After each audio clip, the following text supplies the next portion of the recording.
آج رمضان الکریم 1447 ہجری کی 27ویں شب ہے۔ رحمتوں، برکتوں، عزتوں اور سلامتیوں والی رات ہے۔ کثیر تعداد میں علماء کرام قرآن و سنت کے دلائل کی روشنی میں بتاتے ہیں کہ ماہ رمضان کی 27ویں شب ہی شب قدر ہوتی ہے۔ علماء فرماتے ہیں کہ یہ امت محمدیہ صلی اللہ علیہ وسلم کا یہ خاصہ ہے کہ انہیں شب قدر کا تحفہ عطا فرمایا گیا۔ اللہ قرآن میں فرماتا ہے بسم اللہ الرحمن الرحیم انا انزلناہ فی لیلۃ القدر، فرمایا ہم نے قرآن کو لیلۃ القدر میں نازل کیا۔ وما ادراک ما لیلۃ القدر، تمہیں کیا معلوم لیلۃ القدر کیا ہے؟ پھر کیا ہے لیلۃ القدر؟ بیان کیا ہوا، لیلۃ القدر خیر من الف شہر، یعنی شب قدر 1000 مہینوں سے بہتر ہے۔ اس رات میں نیک عمل 1000 مہینوں کی عبادت سے عمل سے بہتر ہو جاتا ہے۔ اور آگے فرمایا تنزل الملائکۃ والروح فیہا باذن ربہم من کل امر، اس رات میں فرشتے اور جبرائیل اپنے رب کے حکم سے ہر کام کے لیے اترتے ہیں۔ اللہ اکبر۔ سرکار دو عالم صلی اللہ علیہ وسلم نے فرمایا جب شب قدر آتی ہے تو اللہ پاک کے حکم سے حضرت جبریل علیہ السلام ایک سبز جھنڈا لیے فرشتوں کی بہت بڑی فوج کے ساتھ زمین پر نزول فرماتے ہیں اور اس سبز جھنڈے کو کعبے پر لہرا دیتے ہیں۔ ایک روایت کے مطابق ان فرشتوں کی تعداد روئے زمین کی کنکریوں سے بھی زیادہ ہوتی ہے۔ لیلۃ القدر جو فرشتے نازل ہوتے ہیں نا، ان کی جو کوانٹٹی ہے وہ زمین پر جتنی کنکریاں ہیں ان سے بھی زیادہ ہوتی ہے۔ یہ سب سلام و رحمت لے کر نازل ہوتے ہیں۔ ایک اور حدیث پاک میں ہے حضرت جبریل علیہ السلام کے 100 بازو ہیں مگر ان میں سے 2 بازو ایسے ہیں جو آپ صرف اسی رات کو کھولتے ہیں اور وہ بازو مشرق کو مغرب میں پھیل جاتے ہیں۔ پھر حضرت جبریل علیہ السلام فرشتوں کو حکم دیتے ہیں جو کوئی مسلمان آج رات نماز یا ذکر اللہ میں مصروف ہے اس سے سلام و مصافحہ کرو، ان کی دعاؤں پر آمین بھی کہو۔ اور فرشتے یہ کام شروع کر دیتے ہیں اور سبحان اللہ یہ سلسلہ فجر تک، صبح تک جاری رہتا ہے۔ سلام ہی حتی مطلع الفجر، یہ صبح تک سلسلہ جاری رہتا ہے۔ تو آج رات انشاءاللہ فرشتوں کے نزول کی رات، دعاؤں پر آمین کہنے فرشتے آتے ہیں۔ بلکہ ایک روایت میں یہ بھی آتا ہے کہ جو لیلۃ القدر عبادت کر رہے ہوتے ہیں فرشتے آ کے ان سے مصافحہ کرتے ہیں۔ علماء نے اس کی بڑی پیاری ایک نشانی بتائی ہے۔ فرماتے ہیں جب کسی لیلۃ القدر میں کسی مسلمان پر رکت طاری ہو، یعنی آنکھوں میں آنسو آ جائیں، اس کا دل بھر آئے، وہ رونے لگ جائے اور جسم پر ہلکی سی کپ کپی طاری ہو، تو وہ سمجھ جائے کہ یہ فرشتے ہیں جو تمہارے ساتھ ٹچ ہوئے ہیں، یہ فرشتے ہیں جو تمہارے قریب سے گزرے ہیں۔ تو آج مانگنے کی رات ہے، آج التجا کی رات ہے، آج اللہ کی بارگاہ میں گر گڑانے کی رات ہے۔ سبحان اللہ، کیا خوبصورت اشعار شاعر نے لکھے۔ سستیاں چھوڑ دے اٹھ باندھ کمر، سستیاں چھوڑ دے اٹھ باندھ کمر، آج کی رات آج تھکنا نہیں مغرب تا فجر، آج کی رات آنکھ لگتی نہیں عاشق کی تو لمحہ بھر بھی، اور کب جاگے گا جاگانا اگر، آج کی رات دائیں بائیں وہی دنیا کے مکر، دیکھ سجدے سے اٹھانا نہیں سر، آج کی رات غافلوں میں کہیں نام نہ لکھ لیں تیرا، غافلوں میں کہیں نام نہ لکھ لیں تیرا، غول آئے ہیں ملائک کے اتر، آج کی رات۔ تو آج اللہ کو منانا ہے، آج عبادت کرنی ہے۔ اب تو یہ 4تھی تاک رات ہے اور پھر انشاءاللہ 29ویں شب ہے، تو اس میں ہمیں خوب عبادت کرنی ہے۔ اور لیلۃ القدر کا جو خاص وظیفہ ہے، بی بی عائشہ صدیقہ طیبہ طاہرہ رضی اللہ تعالی عنہا نے نبی پاک سے پوچھا کہ حضور اگر میں لیلۃ القدر کو پالوں تو کیا پڑھوں؟ تو میرے آقا نے فرمایا پڑھو اللہم انک عفو تحب العفو فاعف عنی۔ آئیے مل کر پڑھتے ہیں اللہم انک عفو تحب العفو فاعف عنا یا غفور یا غفور یا غفور، اللہم انک عفو تحب العفو فاعف عنا یا غفور یا غفور یا غفور اللہم انک عفو تحب العفو فاعف عنا یا غفور یا غفور یا غفور. اس دعا کا معنی بھی کتنا پیارا ہے. اللہم انک عفو، اے اللہ تو معاف کرنے والا ہے، تحب العفو، اے کریم معافی کو پسند کرتا ہے، فاعف عنی، اے اللہ ہمیں بھی معاف کر دے. جب اجتماعی طور پر پڑھیں گے تو کہیں گے فاعف عنا، اے اللہ ہم سب کو بخش دے. اس معنی کو پھر ذہن میں رکھ کے آنکھیں بند کر کے بندہ جیسے کسی سے خطا ہو جاتی ہے، مسٹیک ہو جاتی ہے اور معافی مانگتا ہے جہاں سے سزا ملنے کی امید ہوتی ہے، تو رکت کا عالم کیا ہوتا ہے کہ معافی مل جائے سزا نہ ملے. تو آج یہ تصور ذہن میں جما کر معافی مانگنی ہے کہ اللہ خطا کار ہوں، اے مولا گناہ گار ہوں، زندگی بھر خطائیں کی ہیں، آج بخشش کی رات ہے، آج معافی کی رات ہے، اے کریم معافی عطا فرما. اللہم انک عفو کریم تحب العفو فاعف عنا یا غفور یا غفور یا غفور. اللہم انک عفو کریم تحب العفو فاعف عنا یا غفور یا غفور یا غفور. اللہم انک عفو کریم تحب العفو فاعف عنا یا غفور یا غفور یا غفور.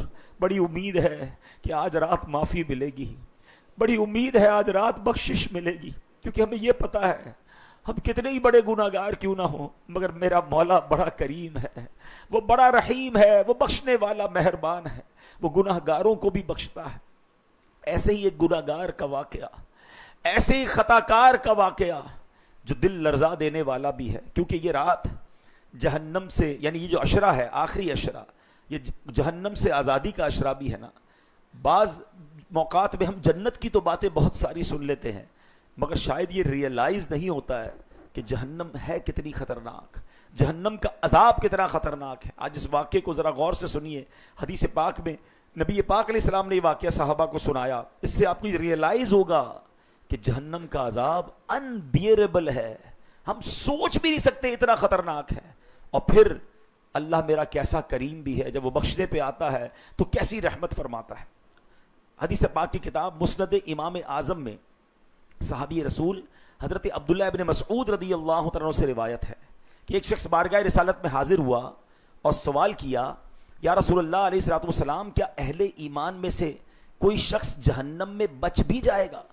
یعنی ویسے تو جہنم کفار کے لیے ہے، البتہ گناہ گار مومن بھی جہنم میں جائیں گے، یاد رکھیے گا، لیکن اپنے گناہوں کی سزا بھگت کر جو ایمان کے ساتھ دنیا سے جائے گا، گناہ لے کر گیا ہوگا، تو وہ عذاب جہنم میں اگر اللہ ناراض ہوا، گرفتار ہوا، تو اپنے گناہوں کی سزا بھگت کر وہ واپس جنت میں آ جائے گا اور پھر جنت سے باہر نہ جائے گا. لیکن صحابی رسول کا سوال یہ تھا کہ یا رسول اللہ علیہ الصلوۃ والسلام کیا کوئی ایسا بھی ہے کہ کوئی ہو تو مومن اپنے گناہوں کی وجہ سے جہنم میں جائے اور پھر وہیں رہ جائے، کوئی ایسا بھی ہے؟ تو آپ علیہ الصلوۃ والسلام نے فرمایا ہاں ایک شخص ہوگا، وہ جہنم کی گہرائی میں کسی گہرے گھڑے میں ہوگا اور درد و تکلیف سے تڑپ کر پکار رہا ہوگا، یا حنان یا منان. حضرت جبرائیل علیہ الصلوۃ والسلام جب اس کی پکار سنیں گے تو حیران رہ جائیں گے، یہ کون ہے جو اتنے درد سے اللہ کو پکار رہا ہے؟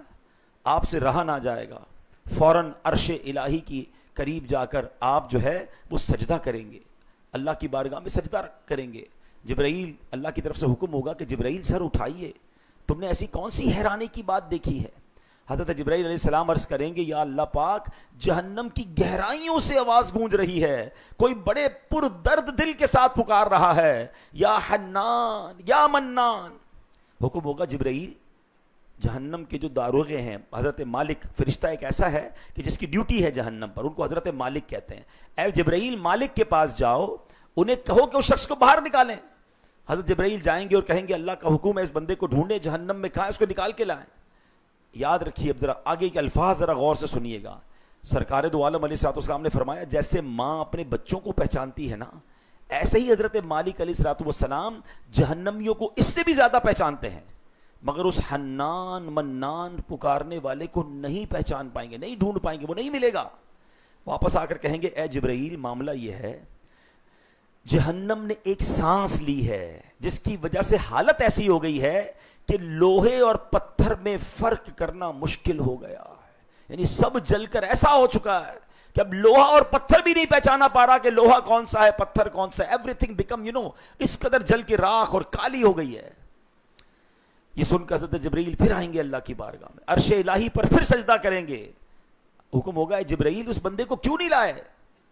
عرض کریں گے مولا وہ بندہ نہیں مل رہا ہے, حضرت مالک کو بھی پتہ نہیں چل رہا وہ کہاں ہے. اللہ فرمائے گا جبرائیل وہ بندہ جہنم کے فلاں فلاں گھڑے میں فلاں فلاں کونے میں ہے, جا کر نکال کر لاؤ. حضرت جبرائیل جا کر یہی ایڈریس حضرت مالک کو بتائیں گے. حضرت مالک جب تلاش کریں گے تو واقعی وہ ایک بالکل ڈیپ گھڑے کے اندر موجود ہوگا. اس کے ہاتھ پیر بندھے ہوں گے, لکھا ہے کتابوں میں اس کی پیشانی قدموں کے ساتھ بندھی ہوگی, ہاتھ گردن کے ساتھ بندھے ہوں گے, الٹے منہ جہنم میں پڑا ہوا ہوگا. جہنم کے سانپ اور بچھو اس پر جمع ہوں گے, درد و تکلیف کی شدت سے پکار رہا ہوگا. حضرت مالک اس کو اٹھائیں گے, اس کی جو بھی بندش ہے وہ کھولی جائیں گی, سانپ بچھو کو الگ کیا جائے گا اور اس کو بارگاہ الہی میں لایا جائے گا. جب وہ اللہ کی بارگاہ میں آئے گا اللہ اب اس بندے سے کیا فرمائے گا ذرا غور سے سنیے. یہ ہم سب کو سوچنا ہے کہ ہم اس پر کتنا عمل کر رہے ہیں. اللہ اس بندے سے فرمائے گا اے بندے کیا میں نے تمہیں اچھی شکل و صورت پر پیدا نہیں کیا تھا؟ بندہ عرض کرے گا مولا تو نے مجھے بڑی اچھی شکل و صورت عطا فرمائی. حکم ہوگا کیا تمہاری ہدایت کے لیے رسول نہیں آئے تھے؟ وہ کہے گا ہاں یا اللہ کیوں نہیں میرے مالک رسول بھی آئے تھے. پھر حکم ہوگا کیا تجھ تک میری کتاب نہیں پہنچی تھی؟ عرض کرے گا مولا پہنچی تھی. اللہ فرمائے گا پھر تو نے فلاں فلاں گناہ کیوں کیے, پھر تو نے نافرمانی کیوں کی, نافرمانیوں میں کیوں پڑا رہا.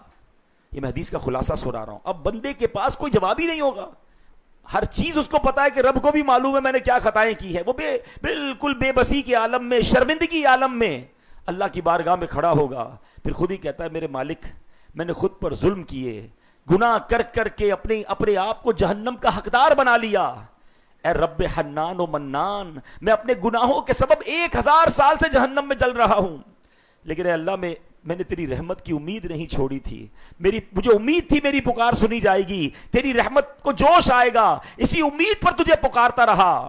اے میرے عظمت والے رب اب تیری بارگاہ میں آ گیا ہوں. اے کریم اب فضل فرما دے, جہنم سے نکال ہی لیا ہے تو مجھ پر رحم فرما, اب مجھے واپس نہ بھیجنا, اپنی رحمت سے بخش دے. اتنی عاجزی کے ساتھ اس نے اللہ کی بارگاہ میں فریاد کی. حکم ہوگا اشہدو یا ملائکتی بانی رحمتو, اے میرے فرشتوں گواہ ہو جاؤ میں نے اس پر رحم فرمایا اور اسے بخش دیا. ہائے ہائے ہائے. لیکن اس واقعے سے سیکھنے کو کیا مل رہا ہے؟ اللہ بندے سے فرمائے گا تیرے کو صورت اچھی دی, تجھے رسول تیری طرف بھیجے, کتاب بھیجی, پھر بھی تو نافرمانی کرتا رہا. اگر ہم بھی نافرمانی کر رہے ہیں تو سوچے کیسے بارگاہ الہی میں جواب دیں گے. یہ الفاظ پر تو غور کرے نا کہ جہنم نے ایک سانس لی تو جبرائیل کو حضرت مالک آ کر کہہ رہے کہ بندوں کی تلاش اب نہیں ہو پائے گی, لکڑی اور پتھر میں فرق ہی نہیں رہا. ہم کیسے برداشت کر سکیں گے؟ ہم تو ایک ماچس جو ہے نا ہاتھ جلائے تو ماچس کی تیلی تھوڑی زیادہ جل جائے تو ہاتھ پہ لگے چیخ نکل جاتی ہے. چولہے کے اوپر 1 منٹ اپنا ہاتھ نہیں رکھ سکتے. روایتوں میں آتا ہے دنیا کی آگ سے 70 گنا زیادہ سخت جہنم کی آگ ہے. ہم کیسے برداشت کریں گے؟ آج مانگنے کی رات ہے, جہنم سے آزادی کا عشرہ ہے. ہم اللہ سے معافی مانگتے ہیں, اللہ سے عرض کرتے ہیں مولا ہمیں جہنم سے آزادی عطا فرما. فضل کر رحم کر تو عطا کر اور معاف ہے خدا ہر خطا کر. واسطہ پنجتن پاک کا ہے, واسطہ پنجتن پاک کا ہے. یا خدا تجھ سے میری دعا ہے, مجھ خطا کار پر بھی عطا کر, بے سبب بخش دے رب اکبر. مجھ کو دوزخ سے ڈر لگ رہا ہے، مجھ کو دوزخ سے ڈر لگ رہا ہے، یا خدا تجھ سے میری دعا ہے، یا خدا ماہ رمضان کے صدقے سچی توبہ کی توفیق دے دے، یا خدا ماہ رمضان کے صدقے سچی توبہ کی توفیق دے دے، نیک بن جاؤں جی چاہتا ہے، نیک بن جاؤں جی چاہتا ہے، یا خدا تجھ سے میری دعا ہے۔ اس مبارک واقعے میں ایک اور بات سیکھنے کو ملی، وہ گناہگار تھا، خطا کار تھا، جہنم میں ڈال دیا گیا تھا، مگر نا امید نہیں تھا، اسے رب کی رحمت سے امید بڑی تھی کہ بخش دیا جاؤں گا، معاف کر دیا جاؤں گا، نکال لیا جاؤں گا۔ اللہ کی رحمت سے مایوس نہیں ہونا ہے، ہمیشہ یاد رکھیں، اللہ خود قرآن میں فرماتا ہے قُلْ يَا عِبَادِيَ الَّذِينَ أَسْرَفُوا عَلَىٰ أَنفُسِهِمْ لَا تَقْنَطُوا مِن رَحْمَةِ اللَّهِ إِنَّ اللَّهَ يَغْفِرُ الذُّنُوبَ جَمِيعًا، تم فرماؤ اے میرے وہ بندو جنہوں نے اپنی جانوں پر زیادتی کی، اللہ کی رحمت سے مایوس نہ ہونا، لا تقنطوا من رحمت اللہ، بے شک اللہ سب گناہ بخش دیتا ہے۔ حضرت معاذ بن جبل رضی اللہ تعالیٰ سے روایت ہے کہ نبی پاک صلی اللہ علیہ وسلم نے فرمایا، کیا میں تمہیں بتاؤں کہ روز قیامت بندوں اور اللہ پاک کے درمیان سب سے پہلا کلام کیا ہوگا؟ کتنی کمال کی بات ہے۔ The first conversation will happen in the day of judgment، یعنی پیارے آقا فرما رہے تمہیں بتاؤں کہ سب سے پہلی بات جو اللہ اور بندوں کے درمیان روز قیامت ہوگی وہ کیا ہوگی؟ ذرا سنیں۔ بندے عرض کریں گے یا رسول اللہ فرمائیے۔ آقا فرماتے ہیں اللہ پاک فرمائے گا اے اہل ایمان، کیا تم میری بارگاہ میں حاضری کا شوق رکھتے تھے؟ بندے عرض کریں گے جی ہاں مالک، ہم تیری ملاقات کا شوق رکھتے تھے۔ اللہ نے فرمایا میری ملاقات کا شوق کس سبب سے رکھتے تھے؟ مجھ سے ملنے کا شوق کیوں تھا؟ بندے عرض کریں گے مولا ہمیں امید تھی کہ تو ہماری بخشش فرما دے گا۔ اللہ پاک فرمائے گا قد وجبت لکم مغفرتی، تحقیق تمہارے لیے میری بخشش واجب ہو گئی۔ ہائے ہائے ہائے، اللہ سے ملاقات کا شوق۔ اللہ سوال کرے گا قیامت کے دن بندے بتاؤ مجھ سے ملنا چاہتے تھے؟ آج ہمیں تو کسی کو مرنے کی تو تمنا ہی نہیں ہے نا، کون سوچتا ہے کہ مرنا ہے، اللہ کی بارگاہ میں جانا ہے، ادھر تو جینا ہی جینا ہے، پلاننگ ہی ایسی ہے کہ مرنا ہی نہیں۔ اللہ کو ناراض کر رہے ہیں، اللہ کو ناراضی والے کام کر رہے ہیں، حرام روزی کما رہا ہے، کوئی کسی پر زیادتی کر رہا ہے، کسی کا بیڑا غرق ہوتا ہے تو ہو جائے، مجھے کون سا مر کے جواب دینا ہے؟ وہ کہتا نہیں مگر اس کا عمل بتا رہا ہے، اور اللہ پوچھ رہا ہے۔ اللہ فرماتا ہے مجھ سے ملاقات کا شوق تھا۔ اللہ والوں کو تو رب کی ملاقات کا شوق ہے، اللہ کا دیدار نصیب ہوگا، اللہ کی بارگاہ میں حاضری ہوگی تو کریم بخشش فرمائے گا۔ اللہ مجھے اور آپ کو اپنی ملاقات کا شوق نصیب فرمائے۔ اس میں اس کا مطلب یہ نہیں کہ بندہ مرنے کی دعائیں کر دے، لیکن مرنا تو ہے نا، اس کی تیاری تو کرے۔ میں نے پچھلے بیان میں بتایا تھا کہ آپ کی اور میری، ہم سب کی 1 to 1 ملاقات ہونی ہے، اور وہ کہاں ہونی ہے؟ سرکار دو عالم علیہ الصلوۃ والسلام سے قبر میں ہونی ہے۔ تو قبر والی ملاقات کی تیاری بھی کریں۔ ہائے ہائے، ایک امتی کے لیے اس سے بڑھ کر کیا سعادت ہوگی کہ جس نبی کا کلمہ پڑھا، ساری زندگی جن پر درود پاک بھیجا، جن کی سنتوں پر عمل کیا، اب ان کے دیدار کا وقت ہے اور قبر میں جا کر مجھے ان کا دیدار کرنا ہے۔ ارے دنیا میں آپ کی فیورٹ پرسنالٹی سے آپ کی ملاقات ہو، آپ کی خوشی کا اندازہ نہیں ہوتا۔ اگر وہ پرسنالٹی سے آپ کی ملاقات ہونے والی ہو، آپ کوئی گفٹ تیار کرتے ہیں، آپ پریپیئر ہوتے ہیں کہ یار اتنا اتنا ارمان تھا ان سے ملنے کا، آج پہلی بار ان سے ملنا نصیب ہو رہا ہے، ایسی ملاقات کروں گا کہ مجھے وہ یاد رکھ لیں، میرا نام یاد رکھ لیں، ہمیشہ ہمارا رابطہ رہے اور وہ مجھ سے خوش ہو جائیں۔ اچھا سا گفٹ تیار کرو گے، بتائیے نا قبر میں جب سرکار دو عالم علیہ السلام سے ملاقات ہونی ہے، کیا تحفہ تیار کیا ہے، کیا زندگی ایسی گزاری ہے کہ جب قبر میں سرکار کا دیدار ہو تو میرے آقا علیہ الصلوۃ والسلام ہم سے راضی ہو جائیں۔ بالکل اسی طرح روز قیامت ہماری رب سے ملاقات ہونی ہے، اور اگر اللہ کریم نے سوال کر لیا کہ بتاؤ کہ تمہیں میری ملاقات کا شوق تھا، تو بتائیے کیسے بتائیں گے کہ یا اللہ ہم تو دنیا میں بیزی تھے، نمازیں قضا ہو جاتی تھی، ہم تو تیرے اعمال کو پس پش ڈال کر حرام زندگی گزار رہے تھے۔ نہیں میرے پیارے اسلامی بھائی، بڑا کریم ہے میرا مولا، یقین مانے رب کی رحمت ایسی، وہ ہمیں بخشنا چاہتا ہے، لیکن ہم ہیں کہ اس کی بخشش کی طرف نہیں آتے۔ اب یہ رمضان جا رہا ہے نا، دل بیٹھا جا رہا ہے، ایک تو رمضان چلا جائے گا، مگر ساتھ ساتھ مسلمان بھی مسجدوں سے دور ہو جاتے ہیں، مسلمان بھی عبادت سے دور ہو جاتے ہیں، مسلمان بھی اللہ کے احکام سے دور ہو جاتے ہیں۔ ایسا کیوں کرتے ہیں؟ نہیں میرے پیارے اسلامی بھائی، آج بڑی مبارک رات ہے، آج اللہ سے دوستی کی رات ہے، اللہ کی بارگاہ میں کچھ عرض کرنے کی رات ہے۔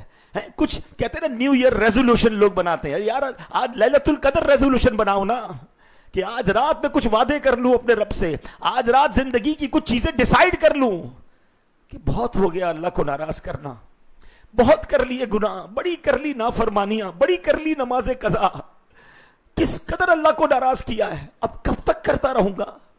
کیا مرنا نہیں؟ کیا نبی پاک سے قبر میں ملنا نہیں؟ کیا اللہ سے قیامت کے دن ملاقات نہیں کرنی؟ کیسے منہ دکھاؤں گا؟ یہ منہ دکھانے والا بن جائے، کوئی عمل سنانے والا بن جائے، اب زندگی ایسے گزاروں گا، ورنہ ہمارا حال تو یہ ہے کہ نہ منہ ہے تمہارے دکھانے کے قابل، نہ کوئی عمل سنانے کے قابل، آقا نہ منہ ہے تمہارے دکھانے کے قابل، نہ کوئی عمل ہے سنانے کے قابل، شفاعت کے صدقے میں جنت ملے گی، عمل ہے جہنم میں جانے کے قابل۔ آج سے اپنی زندگی کو بدلنا ہے۔ This is the beautiful night for the beautiful decisions۔ ارے آج اچھے فیصلے نہیں کریں گے تو کب کریں گے؟ یاد رکھیے میرا رب بڑا کریم ہے۔ شیطان جو ہے نا، بعض لوگوں کو یہ وسوسے دلاتا ہے کہ یار اللہ تو بڑا رحیم ہے، وہ تو بخشنے والا ہے، پھر اپنی تو بخشش ہو جائے گی۔ اللہ رحمان ہے، ہاں اللہ رحیم ہے، مگر اللہ قہار بھی ہے، وہ جبار بھی ہے، وہ سریع الحساب بھی ہے، وہ شدید العقاب بھی ہے، وہ جب پکڑتا ہے تو اس کی پکڑ بھی بڑی سخت ہے۔ جنت بھی اسی نے بنائی ہے، جہنم بھی اسی نے بنائی ہے۔ یہ بے وقوفی ہے کہ جناب اس کی رحمت کے آسرے پر بندہ گناہ پہ گناہ کرتا رہے۔ نہیں، ہمیں رحمت کے امید بھی رکھنی ہے اور اس کے گناہ، اس کے عذاب سے ڈرنا بھی ہے۔ ایمان جو ہے نا، actually what is the definition of ایمان؟ ایمان بین الخوف والرجا، الایمان بین الخوف والرجا، ایمان خوف اور امید کے درمیان کی شے کا نام ہے۔ اتنا خوف زدہ بھی نہ ہو جائے کہ جناب اب بخشش ہوگی نہیں، اور اتنا بے باک بھی نہ ہو جائے کہ بس جو بھی کرتے رہو اللہ معاف کرنے والا ہے، نہیں، اسی کے درمیان رہنا ہے، خوف بھی ہو امید بھی ہو۔ تو اے میرے پیارے اسلامی بھائیوں، آج ہم عذاب جہنم کے بارے میں سن رہے ہیں، جہنم سے آزادی کا اشرا ہے، یعنی سبحان اللہ ہمیں جہنم کے عذابات بھی بتائے، اور ایک اشرا بھی ایسا دے دیا کہ جو اس پہ عمل کر لے، عبادت کر لے، اللہ سے معافی مانگ لے، اللہ جہنم اس پر حرام کر دیتا ہے۔ میں ابھی آگے جا کر بیان میں جہنم سے بچنے والے کچھ اعمال بھی بتاؤں گا، لیکن پہلے ریئلائز تو ہو کہ ہاؤ سیویئر جہنم ہے، کتنا خطرناک، ہم کیسے برداشت کریں گے؟ کیوں نہیں اس سے بچنے کی کوشش کرتے؟ اللہ اکبر۔ میرے پیارے اسلامی بھائیوں غور کیجئے، حضرت مالک کا آپ نے جواب یاد کرنا ہے کہ یا اللہ، حضرت جبریل کو کیا کہا تھا کہ ایک سانس لی ہے اور اس میں آگ بھڑکی، اس قدر اس میں ہیٹ ڈیولپ ہوئی کہ پتھر اور لوہے کو بھی الگ نہیں کیا جا سکتا۔ کیسے ہوگا؟ یہ امیجنیشن سے اوپر کی چیز ہے۔ قرآن کیا کہتا ہے جہنم کے بارے میں؟ وَإِنَّ عَذَابِي هُوَ الْعَذَابُ الْأَلِيمُ، اور بے شک میرا ہی عذاب دردناک عذاب ہے۔ ایک اور مقام پر ارشاد ہوا وَلَعَذَابُ الْآخِرَةِ أَشَدُّ وَأَقْوَى، وَلَعَذَابُ الْآخِرَةِ أَشَدُّ وَأَبْقَى، اور بے شک آخرت کا عذاب سب سے شدید اور سب سے زیادہ باقی رہنے والا ہے۔ غور کیجئے ہم کیسے برداشت کریں گے؟ مغفرت کا ہوں تجھ سے سوالی، پھر نہ اپنے در سے نہ خالی. آج کی رات سوال پورا کرنے کی رات ہے، خالی مت لوٹانا. مغفرت کا ہوں تجھ سے سوالی، پھیرنا اپنے در سے نہ خالی. ایک گناہگار کی التجا ہے، مجھ گناہگار کی التجا ہے. یا خدا تجھ سے میری دعا ہے.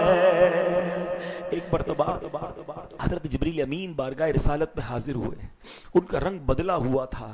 نبی پاک علیہ السلام نے دریافت کیا، جبرائیل کیا بات ہے، میں تمہارا رنگ بدلا ہوا دیکھ رہا ہوں. حضرت جبرائیل علیہ السلام نے عرض کی، یا رسول اللہ صلی اللہ علیہ وسلم، اس وقت اللہ نے جہنم کو دہکانے کا حکم دیا ہے، اس فائر کو دوبارہ بڑھانے کا حکم دیا ہے. رسول خدا احمد مجتبیٰ صلی اللہ علیہ وسلم نے فرمایا، اے جبرائیل ذرا مجھے جہنم کے بارے میں بتاؤ. حضرت جبرائیل علیہ السلام نے عرض کی، یا رسول اللہ علیہ السلام، اللہ پاک نے جہنم کو حکم دیا تو اس کی آگ 1000 سال تک دہکائی گئی، یہاں تک کہ وہ سفید ہو گئی. پھر 1000 سال تک اسے دہکایا گیا، وہ سرخ ہو گئی. پھر 1000 سال تک وہ آگ مزید فائر کی گئی، دہکائی گئی. عرض کرتے ہیں حضور وہ اب سیاہ ہو گئی ہے. اب جہنم کی آگ ٹوٹلی ڈارک ہے، سیاہ ہے، نہ اس میں چنگاری روشن ہوتی ہے، نہ اس کا بھڑکنا ختم ہوتا ہے، نہ اس کے شعلے بجھتے ہیں. اس ذات کی قسم جس نے آپ کو سچا نبی بنا کر بھیجا، اگر سوئی کے ناکے کے برابر جہنم کو کھول دیا جائے تو تمام اہل زمین فنا ہو جائے. اس ذات کی قسم جس نے آپ کو حق کے ساتھ بھیجا، اگر جہنم کی زنجیروں کا ایک حلقہ دنیا کے پہاڑوں پر رکھ دیا جائے تو وہ ریزہ ریزہ ہو کر زمین میں دھس جائے. کون بیان کر رہا ہے؟ جبریل امین. کس کو سنا رہے؟ نبی پاک علیہ السلام کو. ایک اور بات سیکھو، آقا فرما رہے مجھے جہنم کے بارے میں بتاؤ. ہم جب جہنم کی بات کرتے ہیں لوگ کہتے ہیں یار کیوں ڈرانے والی باتیں کر رہے ہیں، یہ کتنی مشکل باتیں کر رہے ہیں. سرکار دو عالم علیہ السلام جو یقیناً بخشے ہوئے ہیں، وہ کہتے ہیں جبرائیل سے مجھے جہنم کی باتیں سنو. ہم گناہگاروں کو نہیں پتا ہونا چاہیے کہ کتنی خطرناک ہے جہنم؟ حرام دیکھتے ہوئے خیال تو آنا چاہیے کہ یہ آنکھیں جہنم کی آگ کیسے برداشت کریں گی. حرام سنتے وقت یہ خیال کیوں نہیں آتا کہ یہ کان، روایتوں میں آیا حرام سننے والے کے کان میں جہنم کے کیل ٹھوکے جائیں گے. کتنا نازک ہے میں اور آپ. ہم تو سرما لگاتے نا تو ہاتھ کانپ رہا ہوتا ہے کہ یار یہ آنکھیں اتنی نازک ہے کہ تکلیف نہ ہو جائے. ایئر بڈ سے کان صاف کرتے ہوئے ڈر لگ رہا ہوتا ہے، ایئر بڈ زور سے لگے گا تو درد ہوگا. اتنے نازک ہیں ہم. اور جہنم کی آگ، جہنم کا عذاب ہم کیسے سہ سکیں گے؟ خدا را میرے پیارے اسلامی بھائیوں، ہم مسلمان ہیں. جہنم ہمارے لیے نہیں بنی ہے، آقا کے غلاموں کے لیے بنی ہے جنت انشاءاللہ. حور و قصور و غلما منکر کو نہیں ملنے، یہ ہمیں ملنے ہیں. لیکن ہم کچھ تو ایسے کام کریں نا جو اللہ کو راضی کرنے والے ہوں. ہم سچی توبہ کر لیں، وہ توبہ کرنے والوں کو بخشنے والا ہے. رب کی رحمت تو چاہتی ہم بخشے جائیں. پنجابی شاعر کہتے ہیں نا، رحمت دا دریا الہی ہر دم وگدا تیرا، جے قطرہ بخشے مینو کم بڑھ جاوے میرا. عدل کرے کہ تھر تھر کمبن اونچیاں شانہ والے. اگر انصاف ہوتا ہے نا تو بڑی بڑی شان والے کانپیں گے. عدل کرے تے تھر تھر کمبن اونچیاں شانہ والے. فضل کرے تے بخشے جاسن میں ورگے منہ کالے. جے میں ویکھاں عملہ ولے کچھ نہیں میرے پلے. جب میں اپنے عمل دیکھتا ہوں تو ہے ہی کچھ نہیں. جے میں ویکھاں عملہ ولے کچھ نہیں میرے پلے. پر مولا جے ویکھاں میں رحمت رب دی بلے بلے بلے. اللہ کی رحمت بہت بڑی ہے، لیکن ہمیں اللہ سے دوستی کرنی ہے، ہم نے گناہوں سے توبہ کرنی ہے، ہمیں اس عشرے میں جہنم سے پناہ مانگنی ہے. اللہ کیسا کریم ہے. ایک بار سر جھکا کر تو دیکھیں، ایک بار سچی معافی مانگ کر تو دیکھیں، اللہ سے دل سے کنیکشن کر کے تو دیکھیں. ایک واقعہ سناتا ہوں، اس سے اندازہ ہوگا کہ جب بندہ سرنڈر کر دیتا ہے نا، جب اللہ کی بارگاہ میں بندہ اپنے گناہوں کا اعتراف کر لیتا ہے اور اپنی معافی مانگتا ہے، وہ کریم کیسا مہربان ہے. یار ذرا سوچو تو صحیح، وہ کیسا بخشنے والا ہے. حضرت حضرت موسیٰ علیہ نبینا علیہ الصلوۃ والسلام کو ایک بار وحی دی گئی کہ اے موسیٰ ایک علاقے میں جاؤ، میرا ولی ہے، اس کا انتقال ہو گیا ہے، جا کر اس کا غسل کفن کا انتظام کرو، اس کا جنازہ پڑھاؤ، اس کی تدفین کرو۔ حضرت موسیٰ وہاں پہنچے، لوگوں نے کہا یہ تو بڑا گناہگار آدمی ہے، اس کی تو لاش بے سر و سامان پڑی ہوئی، nobody dare to funeral، کوئی فیونرل کرنے کے لیے تیار نہیں ہے۔ حضرت موسیٰ نے اللہ سے عرض کی مولا لوگ تو کہہ رہے ہیں بڑا گناہگار ہے، تو انہیں فرمایا، بلکہ یہ بھی فرمایا اللہ نے، اے موسیٰ اس کی تدفین کرو، وہ جنت میں تمہارا پڑوسی ہے۔ اللہ سے عرض کیا مولا میرا جنت میں پڑوسی، اور تو نے فرمایا تیرا ولی، لوگ تو کہتے گناہگار ہے، اس کی تو لاش دفنانے کے لیے کوئی تیار نہیں۔ اب سنو اللہ نے کیا فرمایا ہے، گناہگار تھا، خطا کار تھا، اس نے پتہ کام کیا کیا؟ اللہ فرماتا ہے موسیٰ میں تجھ سے ان بندوں سے زیادہ جانتا ہوں اس کے بارے میں، جو کہہ رہے صحیح کہہ رہے ہیں، یہ واقعی بڑا گناہگار تھا، بڑا خطا کار تھا، مگر جب اس کی آخری وقت آیا نا، وفات کا وقت قریب آیا، تو اس نے 5 کلموں سے مجھے یاد کیا، 5 سینٹنسز اس نے مجھے کہے، اے موسیٰ اسی کے سبب سے میں نے اس کی مغفرت کر دی ہے۔ حضرت موسیٰ نے کہا مولا وہ 5 کلمے تو بتا دے، ایسے کیسے کلمے ہیں، ایسے کیسے الفاظ ہیں، اتنا بڑا گناہگار، اس کی بخشش بھی ہوئی اور جنت میں حضرت موسیٰ کا پڑوسی بنا دیا گیا۔ اب وہ 5 کلمات غور سے سن لیں، دل کے کانوں سے سننے ہیں، ہاں اس کو پلیز آرڈنری ورڈز مت سمجھیے گا، this is will be the life changing words for us, ہماری سب کی زندگی میں بدلاؤ لا سکتے ہیں۔ اس میں سب سے مین چیز پتہ ہے کیا ان 5 کلمات میں؟ عاجزی ہے، انکساری ہے، میں کچھ بھی نہیں، اللہ کی بارگاہ میں میں نہیں ہوتی، اللہ کی بارگاہ میں سرنڈر ہوتا ہے، ادھر اقبال جرم ہوتا ہے۔ اس کے 5 جملے تو سنو، وہ کہتا ہے اے میرے رب تو جانتا ہے کہ میں نیکوں سے محبت کرتا ہوں اگرچہ میں نیک نہیں ہوں۔ کیا کہا؟ میں خود نیک نہیں ہوں مگر تو یہ جانتا ہے، تیرے نیک بندوں سے محبت بڑی ہے۔ دوسرا جملہ کیا ہے؟ وہ کہتا ہے یا رب تو جانتا ہے کہ میں فاسقوں یعنی گناہگاروں سے بغض رکھتا ہوں، ان سے نفرت رکھتا ہوں، مگر میں خود ہوں گناہگار، خود فاسق ہوں، مگر گناہگار اچھے نہیں لگتے مجھے۔ تیسرا جملہ، یا رب اگر مجھے معلوم ہو جائے کہ مجھے جنت میں داخل کرنے سے تیری ملکیت میں کوئی کمی ہو جائے گی تو پھر میں تجھ سے جنت کا کوئی سوال نہیں کروں گا۔ چوتھا جملہ، اے اللہ اگر مجھے یہ معلوم ہو جائے کہ مجھے جہنم میں داخل کرنے سے تیری ملکیت میں اضافہ ہو جائے گا تو پھر میں جہنم سے بھی پناہ نہیں مانگوں گا، یعنی پھر بے شک تو مجھے جہنم میں ڈال دے اگر میرے جانے سے تیری ملکیت میں اضافہ ہو رہا ہے، اگر مجھے یہ معلوم ہو جائے۔ اور 5واں جملہ جو ہے نا، ہائے ہائے ہائے، وہ کہتا ہے یا رب اگر تو مجھ پر رحم نہ کرے گا تو پھر کون رحم کرے گا؟ اللہ تو نہیں رحم کرے گا تو کون رحم کرے گا؟ یہ 5 جملے اس گناہگار شخص نے کہے اور اللہ کی شان کریمی دیکھے، سارے گناہ بخش دیے اور جنت میں حضرت موسیٰ کا پڑوسی بنا دیا۔ میں یہ چاہتا ہوں پیارے اسلامی بھائیوں، آج مقبولیت کی رات ہے، آنکھیں بند کریں، میں پھر یہ 5 جملے پڑھتا ہوں، یہی 5 جملے آپ دل میں خود ہی دہرائیں، اپنے رب سے خود بات کرو، یہی والی بات کرو اور اس نیت سے کرو، اللہ میں گناہگار، جس بندے کو تو نے ان 5 جملوں کے ذریعے بخشا، آج میں تجھے اسی کا واسطہ دیتا ہوں مولا کہ آج مغفرت کی رات مجھ گناہگار کو بھی بخش دے۔ آنکھیں بند کریں، میں جو جملے دہرا رہا ہوں آپ اپنے دل میں اپنے رب سے بات کریں۔ اے میرے رب تو جانتا ہے کہ میں نیکوں سے محبت کرتا ہوں اگرچہ خود نیک نہیں ہوں۔ یا رب تو جانتا ہے کہ میں فاسقوں سے بغض رکھتا ہوں اگرچہ میں خود فاسق ہوں۔ یا رب اگر مجھے معلوم ہو جائے کہ میرے جنت میں داخل ہونے سے تیری ملکیت میں کوئی کمی آ جائے گی تو پھر میں تجھ سے جنت کا سوال نہ کروں۔ یا رب اگر مجھے معلوم ہو جائے کہ میرے جہنم میں داخل ہونے سے تیری ملکیت میں اضافہ ہوگا تو میں جہنم سے تیری پناہ نہ مانگوں۔ یا رب اگر تو مجھ پر رحم نہ کرے گا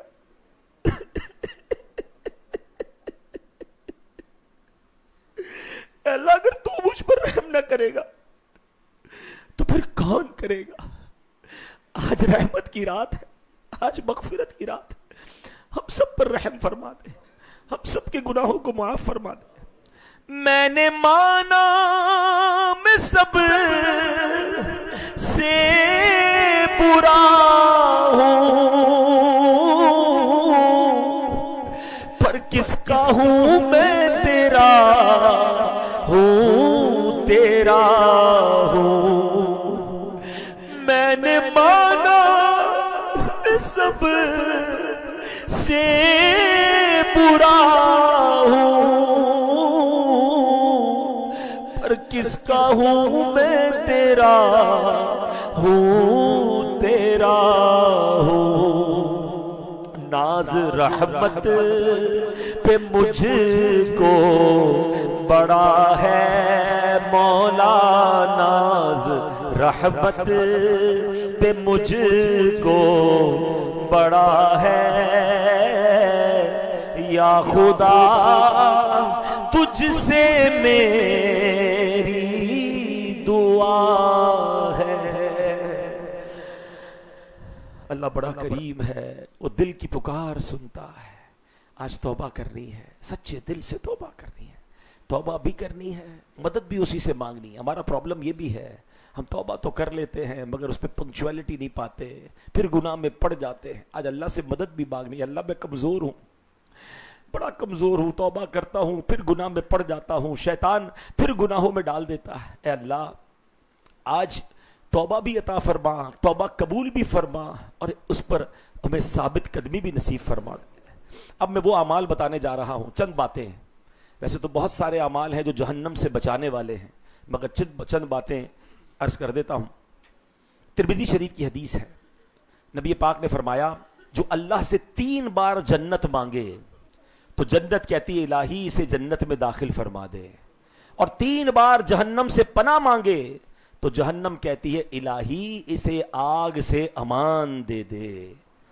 مشہور مفسر قرآن مفتی احمد یار خان نعیمی رحمت اللہ تعالی فرماتے ہیں اس حدیث پاک کے تحت جو روزانہ صبح و شام یا دن میں کسی وقت یا عمر بھر میں کسی وقت 3 مرتبہ یہ کہے اللہم ادخلنی الجنہ، الہی مجھے جنت میں داخل فرما، اور 3 دفعہ یہ کہہ لے اللہم اجرنی من النار، یا اللہ مجھے جہنم سے بچا، تو خود جنت اس کے لیے داخلے کی دعا کرے گی، خود دوزخ اس کے لیے پناہ مانگے گی۔ آئیے مل کر اس نیت کے ساتھ ہم پڑھ لیتے ہیں اللہم ادخلنی الجنہ، اللہم ادخلنی الجنہ، اللہم ادخلنی الجنہ، اللہم ارزقنا جنت الفردوس، اللہم اجرنا من النار، اللہم اجرنا من النار، اللہم اجرنا من النار۔ گناہ گار ہوں میں لائق جہنم ہوں، کرم سے بخش دے مجھ کو، نہ دے سزا یا رب، کرم سے بخش دے مجھ کو، نہ دے سزا۔ دوسرا وہ کام جہنم سے بچانے والا ہے، قرآن نے بتایا ثم ننجی الذین اتقوا، پھر ہم ڈرنے والوں کو بچا لیں گے۔ اس آیت سے پتا چلا کہ روز قیامت سبھی کو پل صراط سے گزرنا ہے، جہنم کے اوپر سے گزرنا ہے۔ اس وقت وہ نجات پائیں گے جو تقوی والے اور پرہیزگار ہیں۔ معلوم ہوا کہ تقوی کی برکت سے نجات ملتی ہے۔ اب ایکچولی تقوی کہتے کس کو ہے؟ تقوی گناہوں سے بچنے کا نام ہے۔ گناہ کرنے کو جی چاہے اور یاد آ جائے کہ اللہ دیکھ رہا ہے، یہ گناہ کروں گا تو رب ناراض ہو جائے گا، بندہ رک جائے، کوئی دیکھے یا نہ دیکھے، اسی کو تقوی کہتے ہیں۔ جو اکیلے میں گناہ ہو رہے ہیں، سب کے سامنے نیک بنے پھر رہے، نہیں، مزہ یہ ہے کہ میری خلوت بھی نیک ہو۔ اللہ کو بڑا پسند ہے جب بندہ اکیلے میں گناہ سے بچے، کوئی نہیں دیکھ رہا، اللہ دیکھ رہا، اکیلے میں عبادت کرے۔ ہم لوگوں میں نمازیں پڑھتے ہیں، اکیلے میں پڑھتے ہیں، لوگوں میں بیچ میں آ کے نوافل صلاۃ و تسبیح پڑھ رہے ہیں، اچھی بات ہے، کبھی اکیلے میں بھی بستر چھوڑ کے اللہ کو یاد کرو نا۔ اکیلے کے سجدے، اکیلے کے آنسو، تنہائی کے آنسو اللہ کو بڑے پسند ہیں، تو تقوی والا بچا لیا جائے گا۔ اب تیسری بات، ماشاءاللہ کئی آنکھوں میں آنسو ہیں، یہ آنکھوں کو بہنے دیا کرو، یہ نصیب والوں کا حصہ ہے۔ اب میں جو تیسرا عمل بتا رہا ہوں نا، یہ جہنم سے بچنے کا بڑا مجرب کام ہے۔ ایک مرتبہ ایک صحابی بارگاہ رسالت میں حاضر ہوئے، عرض کرتے یا رسول اللہ صلی اللہ علیہ وسلم میں کس چیز کے ذریعے جہنم سے نجات پا سکتا ہوں؟ نبی پاک علیہ الصلوۃ والسلام نے فرمایا اپنی آنکھوں کے آنسوؤں کے ذریعے۔ عرض کیا حضور وہ کیسے؟ فرمایا خوف خدا سے رویا کرو، جو آنکھ اللہ پاک کے خوف سے روئے اسے جہنم کا عذاب نہیں ہوگا۔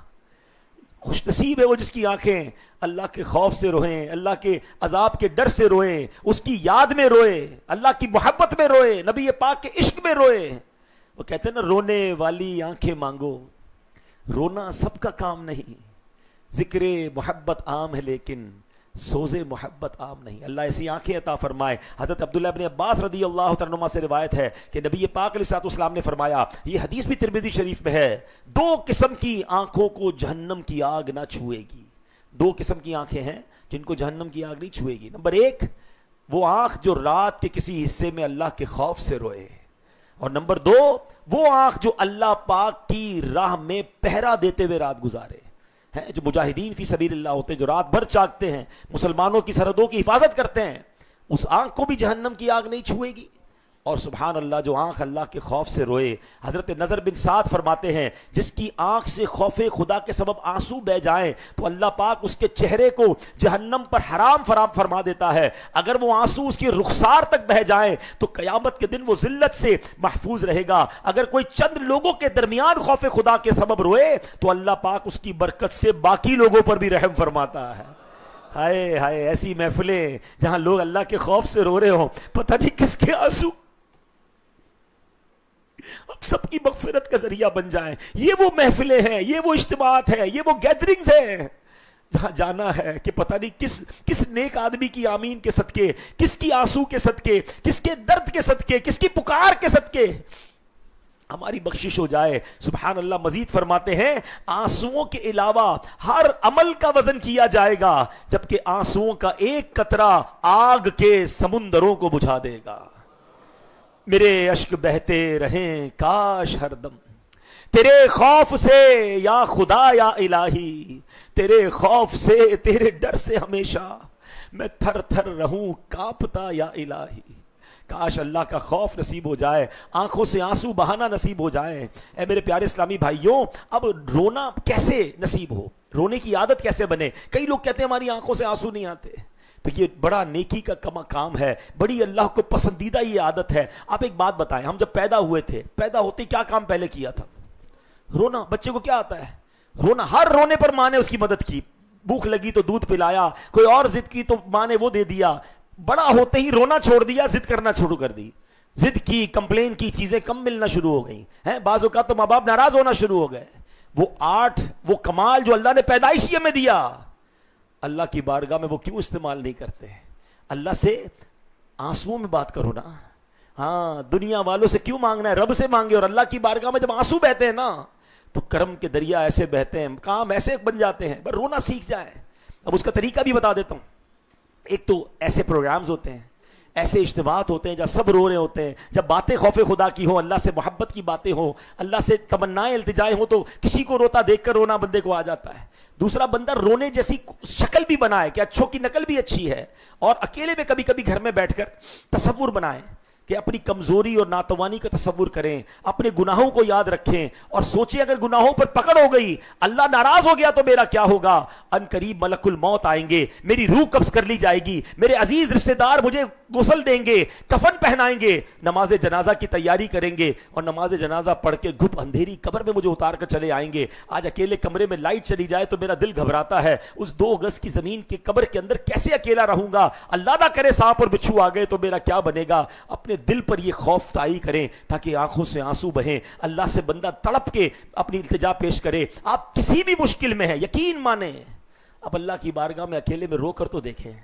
میں آپ کو ایک ایگزامپل دیتا ہوں، آپ کے ساتھ، سب کے ساتھ ہوا ہوگا کہ کبھی بچپن میں، جوانی میں، کسی زندگی کے موقع پر آپ کسی مصیبت میں گرفتار ہوں گے، کسی پریشانی میں ہوں گے، امتحان ہونے والا ہوگا، کہیں جناب کوئی آپ کا بڑا معاملہ پھنس گیا ہوگا، اور آپ کو رات نیند نہیں آئی، اور آپ آنکھوں میں آنسو لیے ماں کے پاس گئے۔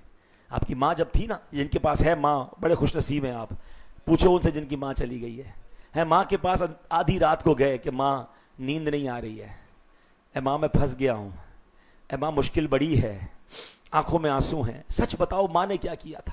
ماں کروڑ بدل کر سو گئی تھی؟ کہ بیٹا تو جا، اب تیرا کام، میرا مجھے کیوں تنگ کر رہا ہے. ماں نے نیند سے اٹھ کر سینے لگایا تھا، سر پہ ہاتھ پھیرا تھا، خوب دعائیں دی تھیں، کہا بیٹا غم نہ کر، میں ہوں تیرے ساتھ، تیری مشکل رب ٹھیک کر دے گا. ایسا لگا کہ ہم سے زیادہ تو ماں کو تکلیف ہو گئی کہ بیٹا سو نہیں پا رہا، بیٹے کو غم میں نیند نہیں آ رہی. وہ رات ماں نے بھی بغیر سوئے گزاری، جب تک میں نہ سویا میری ماں نہ سوئی. ہوا تھا کہ نہیں ہوا ایسا؟ میں تو اس کی بارگاہ میں جانے کی بات کر رہا ہوں جو میری ماں سے بھی زیادہ مجھے چاہنے والا ہے. یہ جو میری ماں مجھ سے پیار کرتی نا، وہ ماں کا پیار بھی اسی نے اس کو عطا کیا ہے.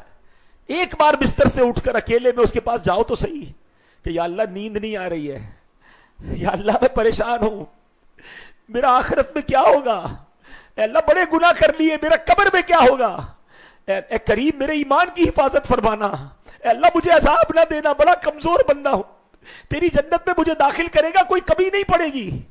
اگر کسی مشکل میں بھی ہونا، بیمار ہیں، قرضے میں ہیں، روزگار نہیں، family problem, whatever tension, اللہ کو کہو نا، اے اللہ پھنس گیا ہوں، اے اللہ قرضے میں ڈوب گیا ہوں، اے اللہ ڈاکٹروں نے منع کر دیا علاج نہیں ہو رہا، اے اللہ میرے والد یا والدہ یا رشتہ دار دوائیاں اثر نہیں کر رہی، اے اللہ تیرا بندہ تنہا ہے، سب کے پاس گیا کوئی مدد کار نہیں، تو سب سے بڑا مدد کرنے والا، اے اللہ میری پکار سن لے. کبھی دل سے پکارو تو صحیح، کبھی اللہ سے باتیں تو کرو، کبھی آنسوؤں کی زبان میں تو بات کرو، پھر دیکھو وہ کریم کیسے کرم کے دروازے کھولتا ہے. یہ آنسو بخشش کا ذریعہ ہے، یہ آنسو جہنم کی آگ کو بجھانے کا ذریعہ ہے. اللہ مجھے اور آپ کو اپنے خوف سے، اپنی محبت میں، اپنی یاد میں، اپنے حبیب علیہ الصلوۃ والسلام کے عشق میں رونے والی آنکھیں عطا فرما. یہ نصیب والوں کو ملتی ہے. آئیے میرے پیارے اسلامی بھائیو، چوتھا ایک عمل، سبحان اللہ، فرمایا جس نے ثواب کے لیے 7 سال تک اذان دی اس کے لیے جہنم سے نجات لکھ دی جاتی ہے. اب یہاں پر فی سبیل اللہ اگر کوئی اذان دیتا ہے تو یہ بڑی نیکی ہے. ممکن ہو تو اذان کے الفاظ صحیح طریقے سے سیکھ کر کسی اچھے قاری صاحب کو سنا کر، اگر کسی مسجد میں موقع ملے تو وقتاً فوقتاً ثواب کی نیت سے اذان دیں کہ اللہ کو یہ بڑا پسند ہے. نبی پاک علیہ السلام نے فرمایا کہ ثواب کی خاطر اذان دینے والا اس شہید کی طرح ہے جو خون میں لتھڑا ہوا ہے، جب مرے گا تو قبر میں اس کے جسم میں کیڑے نہیں پڑیں گے. ہائے ہائے، موذنین کو مبارک ہو. سبحان اللہ. رحمت عالم علیہ السلام نے فرمایا جس نے 5 نمازوں کی اذان ایمان کی بنا پر بنیت ثواب کہی، اس کے جو گناہ پہلے ہوئے وہ معاف ہو جائیں گے. تو یہ عمل بھی بڑا پیارا ہے. اب بات وہی نا، بہت ساری کیٹیگریز ہیں، جہنم سے بچنا ہے، کوئی بھی راستہ مل جائے بندہ پکڑے تاکہ کسی طریقے سے بخشش کا ذریعہ بن جائے. ایک اور عمل بڑا پیارا ہے، وہ آپ سب کر سکتے ہیں اور آپ کر بھی رہے ہیں. مزے کی بات بتاؤں، ہم سب کر رہے ہیں، بس تھوڑی سی پنکچوالٹی کی ضرورت ہے. We are very near to achieve that particular goal. ہاں غور سے سنو. نبی پاک علیہ السلام نے فرمایا کہ جس نے جو اللہ پاک کی رضا کے لیے 40 دن تک تکبیر اولا کے ساتھ باجماعت نماز پڑھے، اس کے لیے 2 آزادیاں لکھ دی جائیں گی. نمبر 1، ایک آزادی جہنم سے اور دوسری آزادی نفاق سے. جہنم سے بھی آزاد اور منافقت کی نشانیوں سے بھی آزاد ہو جائے گا. کیا کرنا ہے؟ 40 دن تک بلا ناغا، نان سٹاپ تکبیر اولا کے ساتھ باجماعت نماز پڑھنی ہے. تکبیر اولا کیا ہے کہ امام صاحب جب اللہ اکبر کہہ کے ہاتھ باندھتے ہیں نا، تلاوت کرتے ہیں، ان کے رکوع میں جانے سے پہلے یا رکوع میں جب تک ہیں آپ اس میں شامل ہو گئے، یعنی آپ کی پہلی رکعت آپ کو مل گئی، تو یہ تکبیر اولا میں شامل ہونا مان لیا جائے گا. تو اب 40 دن کی ساری نمازیں. اب ماشاءاللہ کئی ایسے ہوں گے اس مسجد میں جو 5 ٹائم باجماعت نماز پڑھ رہے ہوں گے. اگر آپ نے رمضان میں ایسے پائی ہے نمازیں تو پھر تو آپ کے الحمدللہ پورے 29-30 دن تو اسی میں ہو جائیں گے.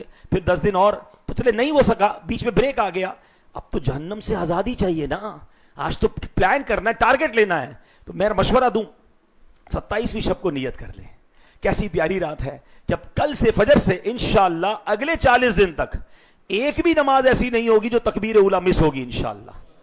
اس سے 2 فائدے ہوں گے. ایک تو یہ فضیلت مل جائے گی انشاءاللہ. دوسرا فائدہ یہ ہوگا ہم نماز میں پکے ہو جائیں گے، جماعت سے نماز میں بھی پکے ہو جائیں گے. تو اس سے اچھا کیا فائدہ کہ ہوگا کہ بھائی شیطان رمضان کے بعد چھوٹے گا، ہمیں کھینچنے کی کوشش کرے گا. ہم نے کہنا بھائی تیری بات نہیں ماننی، ہم نے جہنم سے بچنا ہے. اور سبحان اللہ میں نے دیکھا ہے کہ جو اس پر عمل کرتا ہے نا وہ پھر آگے بھی پنکچوئل ہو جاتا ہے، پھر آگے بھی باجماعت نماز کا عادی ہو جاتا ہے. لیکن چلے 40 دن کا ٹارگٹ لے لیں. اب یہ میں کہتا ہوں سودا مہنگا نہیں ہے کہ 40 ڈیز انشاءاللہ با جماعت تکبیر اولا کے ساتھ نماز، جس بھی مسجد میں، جو بھی عاشقان رسول کی مسجد آپ کے قریب ہو، لیکن جماعت نہیں جانی چاہیے. انشاءاللہ اللہ کی رحمت سے امید ہے جہنم سے بھی آزادی ملے گی اور نفاق سے بھی آزادی مل جائے گی. ایک اور بڑا پیارا عمل ہے، سبحان اللہ، نبی پاک علیہ السلام نے فرمایا جو اپنے بھائی کی حاجت پوری کرنے کے لیے چلے اور اس سے ہمدردی کرے تو اللہ پاک اس کے اور جہنم کے درمیان 7 خندقیں بنا دے گا، ان میں ہر خندق کا دوسری سے اتنا فاصلہ ہوگا جتنا زمین اور آسمان کے درمیان ہے، سبحان اللہ۔ ایک اور جگہ پیارے آقا نے فرمایا جو اپنے مسلمان بھائی کی حاجت پوری کرے میں روزے قیامت اس کے میزان کے پاس کھڑا ہوں گا، اگر اس کی نیکی والا پلڑا بھاری رہا تو ٹھیک، ورنہ میں اس کی شفاعت کروں گا۔